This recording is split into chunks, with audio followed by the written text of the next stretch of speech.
take it from the start here. All right. First thing you want to do is bring the bison into your handling facility or your holding pens the day before, so they kind of get familiar with the surroundings, escape routes. Leave some gates open so they get used to where you might want to lead them. We've already tore this pen down, but we had some panels up along here. So we had one paddock on that side, we had another paddock on this side, and of course we have all kinds of gates up, so we are able to dump animals one way or another way. You know, if we get too many into the pen or into the lane, we want to try and separate the animals so we don't have more dominant animals beating up less dominant animals, and trying to keep everything safe. The first thing you want to do is think about your own safety, because we want you to be safe first. That means know your escape routes. If you get in a predicament where you got an animal and you're in confined areas, that animal's not going to want you there, and they weigh a lot more than we do.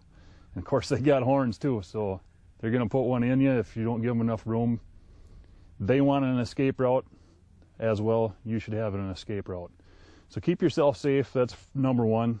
Second thing is you're going to want to try and keep the animal safe too.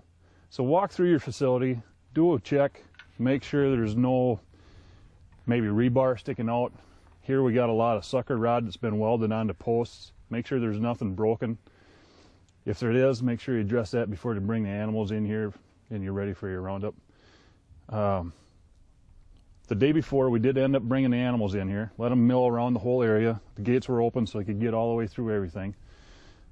The next thing that happened is right away this morning, before we were ready to work the animals, is we got them into just this paddock. We had about 70 animals in this one paddock.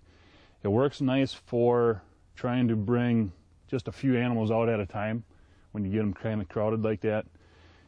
But make sure they got enough room to kind of mill around and have their own personal space, because if they don't have that, you get into where the more dominant ones are going to start horning the less dominant ones again.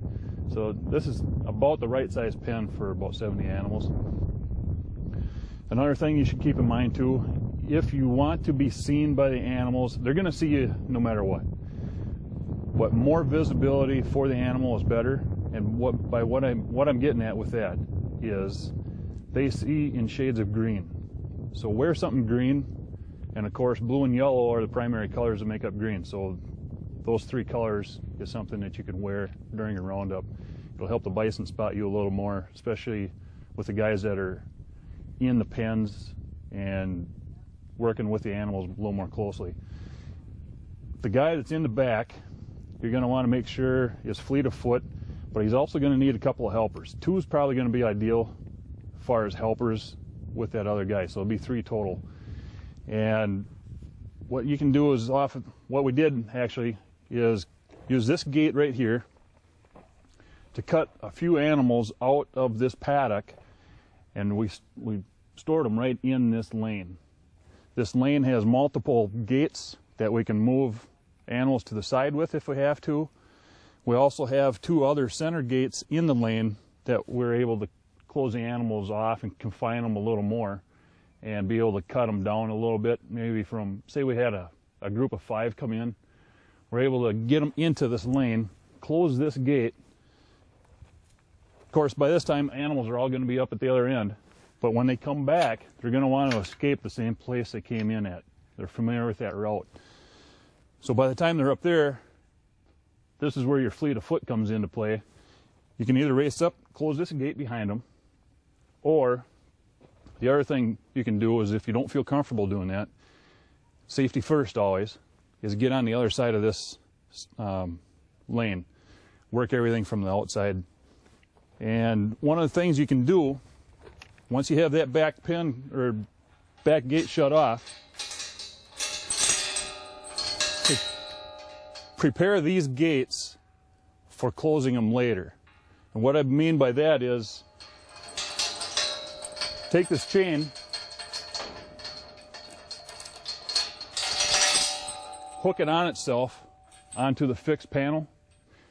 The one that swings, you can let the weight of the chain hold it in place just by wrapping it through like that. Because what will happen is, when you're on the outside here, you have that closed off, the animals are confined in this lane, you're going to have more than one animal in the same spot at the same time. And what they're going to do is they're going to bump this thing real hard. And without this weight of the chain here, this gate's going to automatically start closing. And even at this height, or even at this spot here, you will end up getting an animal going in behind here, bumping it, or it may end up going this far. Next thing you know, you got an animal that wants to get through here. And this pin is a good one for getting sides punctured, lungs punctured, stuff like that. You're going to end up with injured animals. So always take care to make sure that your gates are open. And you take this chain, let the weight of the chain hold the gate open. You don't want to chain it securely. You just want to let a little bit of the weight hold the chain or hold the gate in place, because on that side you're going to want to try and push that gate. And if you got it secured, you're not going to be able to.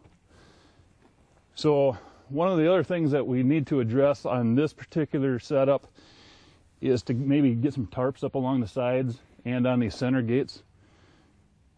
The reason being is if a bison can see through it, it's going to try and go through it. So keep that in mind when if you're setting up your alley for the first time. Try and get some tarps up. It'll make your handling a lot easier. Less, you probably end up with some bloody noses because they're going to crash a gate first, head first. You're going to end up getting a bunch of capillaries broken and some bloody noses out of the deal. So just, that's where number 2 comes into play, where you want to keep the animals safe. I had a talk with our guys before we got going, and what I discussed with them is we want to work the animals as calmly and as smoothly as possible. And by what that means is we don't want a bunch of rattling chains. I mean, in certain situations, you don't have a choice. I mean, you're going to have slamming gates, you're going to have rattling chains here and there, but try and minimize it as much as possible. Don't want a bunch of yelling going on, and the guys that are working the alley should be the only guys back here. You might have 2 guys only, and that's actually kind of a prime number, 2 to 3 guys. Once you get all the animals in here and you're looking down this lane, humans being natural predators of bison get nervous with a bunch of spectators. So you don't want spectators on the sides. If you perhaps maybe have a catwalk up over top, you don't want anybody up there. Bison are very susceptible to things that are not, well, let's see. Bison they notice things that aren't natural. So they've been through here, they've gotten used to what should be in its place. Next thing you know, you throw something else in their environment, they get very nervous. One of the things that you don't want to do is, today we started out below freezing, and of course right now it's very nice. So everybody's taking their jackets off and trying to get rid of them. Don't hang them on a gate or on a panel, on a post, something like that. You're going to want to get that distraction completely out of here. That's something that's out of place and it's going to make the bison nervous. They're going to want to try and figure out what it is, and without it being there the night before, they're not going to know. So it's something new. So try and keep your distractions to a minimum. By the time we got them up through here, we got them partitioned off.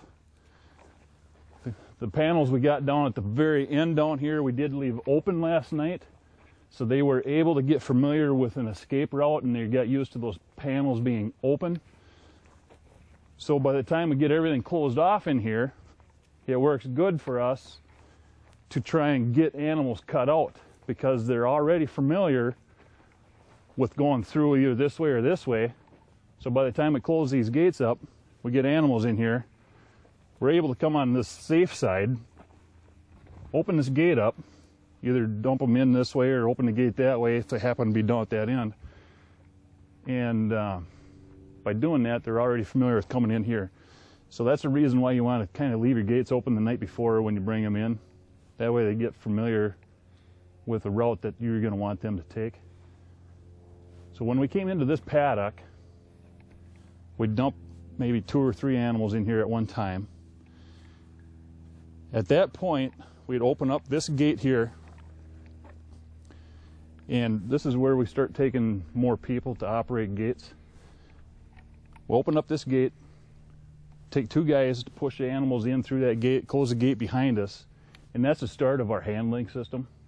It starts closing them down into more confined areas. We got a couple of pens in there. There's some box chutes, stuff like that, leading up to the squeeze chute itself. So you kind of gradually working them down into a 1 box stall, so you got 1 animal going through at a time.